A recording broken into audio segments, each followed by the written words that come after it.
अस्सलामु अलैकुम वरहमतुल्लाहि वबरकातुहू। उम्मीद करता हूँ आप सब हज़रात खैरियत से होंगे। अल्लाह ताला आपको खैर आफियत से रखे और आपको दोनों जानों की खुशियाँ नसीब फरमाए। आज हम बात करेंगे कि इंसान इस वक्त जो बड़ी गलती पे है वो दूसरों के ऐब देखता है और अपने ऐबों को बिल्कुल नहीं जानता। अगर इंसान को अपने ऐब झांकना आ जाए तो वो दूसरों के एहसासात को समझने के काबिल हो जाता है। उसके जो दूसरों की गलती होती हैं उसको समझता है, उस पर पर्दा डालता है। ये तब भी होता है जब इंसान अपने ऐबों पर गौर करे। हाँ, कोई भी शख्स शायद ही ऐसा हो जिसके अंदर कोई ऐब ना हो। अंबिया थे, वो गुनाहों से पाक थे, और हम जो हैं वो गुनाहों के अंदर फंसे हुए हैं, बुराइयों के अंदर फंसे हुए हैं। कोई ना कोई ऐब ज़रूर होगा। किसी के अंदर चुगलखोरी का, किसी के अंदर हसद का, किसी के अंदर बुग़्ज़ का, किसी के अंदर और गुनाह, कोई ना कोई गुनाह का, कोई ना कोई लाजमी होगा।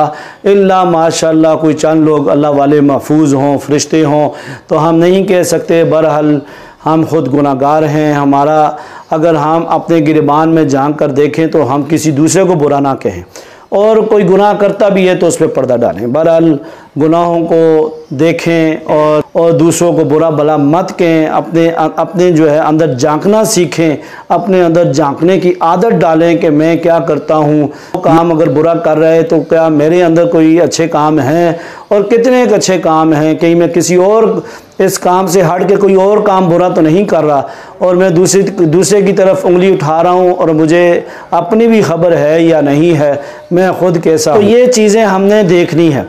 जब हमें ये चीज़ें देखनी आ गई तो हम सारी दुनिया को अपने से अफजल समझेंगे और अपने को हल्का समझेंगे, कमज़ोर समझेंगे।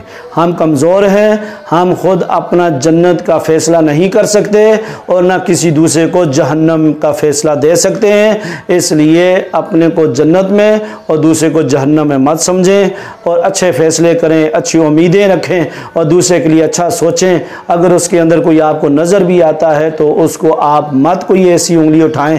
आप उसको अगर समझा सकते हैं समझाएं, राय रास्त पर लगा सकते हैं लगाएं।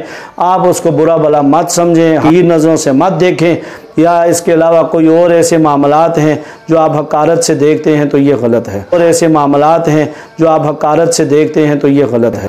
अपने ऐब भी इंसान के होते हैं, दूसरे के भी ऐब होते हैं। तो शरीयत के अंदर आता है कि ऐबों पर पर्दा डालना सीखो। अगर किसी के अंदर कोई ऐब देखो उसको छुपाओ, और जो शख्स दुनिया में किसी के ऐब को छुपाएगा क़यामत वाले दिन अल्लाह उसके ऐब को छुपाएगा। हदीस का मफ़हूम है, आप सल्लल्लाहु अलैहि वसल्लम ने फरमाया जो दुनिया में किसी का राज फाश नहीं करेगा अल्लाह ताला क़यामत वाले दिन उसका राज रखेंगे। इसलिए अगर कोई ऐसा मामला होता है, कोई गलती कुताई किसी से होती है तो उसको हकारत से मत देखो, हकीर न समझो, और अगर कोई उसका राज है उसको राज में रहने दो। इसलिए कि कहीं कल को आपसे कोई गलती सरजद हो जाए तो आप बाद में ये ना पछताओ। जब आप सल्लल्लाहु अलैहि वसल्लम के सामने कोई भी अगर ऐसी कोई गलती या कोई गुनाह वाला मामला सामने आता था तो आप सल्लल्लाहु अलैहि वसल्लम सज़ा दिया करते थे। सज़ा देने के बाद फरमाया करते इसको मेरे सामने ना लाते, मेरे सामने जाहिर ना करते। तो ये कहने का मतलब है कि आप सरकार सल्लल्लाहु अलैहि वसल्लम ने भी हमें राज में रखने का हुक्म दिया है। अगर कोई गुनाह करता है उसको आप राज में रखें, आप राज में रख के उसको समझाएँ, उसको बताएँ, उसको सीधे रास्ते में लाने के लिए दुआएँ करें, कोशिश करें, यही ठीक है। और अपने अंदर झांकें, क्या हम बिल्कुल पाक साफ़ हैं, क्या हम बिल्कुल शफाफ हैं, जन्नती हैं, तो फिर तो दूसरों पे उंगली उठाना सीखें, फिर तो दूसरों पे उंगली उठाएं। अगर हमारे अंदर भी ऐब हैं, कमी कुताहियाँ हैं, तो फिर ऐसा मत करें कहीं ये ना हो कि हम खुद फंस जाएं। तो हमें शरीयत ने जो हुक्म दिया हम उसके मुताबिक चलेंगे, हमारी दुनिया भी बेहतर होगी, हमारी आखिरत भी बेहतर होगी, दूसरा भी हमसे खुश होगा, अल्लाह भी हमसे खुश होगा, और फरिश्ते भी खुश होंगे, अल्लाह की मदद होगी। अल्लाह ताला हमें अमल करने की तौफीक नसीब फरमाए। आमीन। अल्हम्दुलिल्लाहि रब्बिल आलमीन।